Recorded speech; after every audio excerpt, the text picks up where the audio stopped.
Bahasa Indonesia memiliki sejarah yang panjang, diawali dengan asal mulanya yaitu bahasa Melayu. Penulisan bahasa Melayu sendiri sangat beragam, dan banyak berubah seiring berjalannya waktu, mulai dari penggunaan aksara Palawa, Jawi, dan Hanacaraka. Ini adalah Charles van Ophuijsen, seorang Belanda yang mempelajari bahasa berbagai suku di Hindia Belanda. Ia ditugaskan oleh pemerintah Belanda untuk menstandardisasi penggunaan alfabet Latin, atau alfabet yang kita kenal sekarang, untuk bahasa Indonesia, bersama dengan Nawawi Sultan Maamur dan Muhammad Taib Sultan Ibrahim.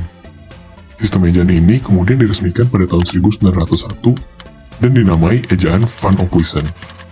Terdapat beberapa perbedaan antara ejaan Van Ophuijsen dengan ejaan yang kita gunakan sekarang. Di antaranya adalah perbedaan yang kita lihat, seperti huruf DJ untuk J seperti pada kata jari, TJ untuk C seperti pada kata cari, J untuk Y seperti pada kata yam, OE untuk U seperti pada kata untuk, dan CH untuk KH seperti pada kata halayak. Namun selain itu, masih ada perbedaan lain, yaitu penggunaan tanda petik tunggal untuk konsonan letup celah, seperti pada kata baso. Kemudian penggunaan diesis, yaitu dua titik di atas huruf vokal, untuk membedakan antara diftong dan bukan, seperti untuk membedakan penyebutan AI dalam kata memaknai dan ramai.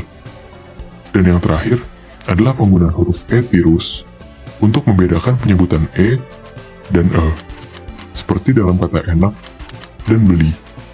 Perbedaan-perbedaan ini muncul karena ejaan ini digunakan untuk membantu orang Belanda.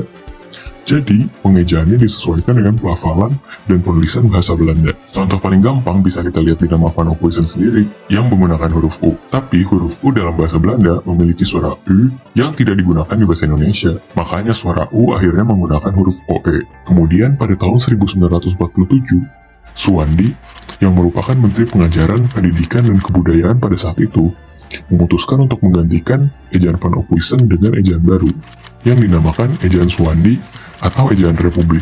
Ejaan Republik ini mengubah beberapa hal dari ejaan Van Ophuijsen, yaitu huruf OE diganti dengan huruf U, kemudian konsonan letup celah yang sebelumnya ditulis dengan tanda petik tunggal diganti dengan huruf K. Kata ulang ditulis dengan angka 2 di belakangnya, dan kata di sebagai imbuhan maupun sebagai kata depan, dua-duanya digabung dengan kata dampingnya. Perubahan berikutnya terjadi pada tahun 1967 dalam bentuk ejaan baru yang dinamakan ejaan LBK. Perubahan antara ejaan LBK dengan ejaan Republik adalah berubahnya penggunaan TJ menjadi C, DJ menjadi J, J menjadi Y, dan CH menjadi KH.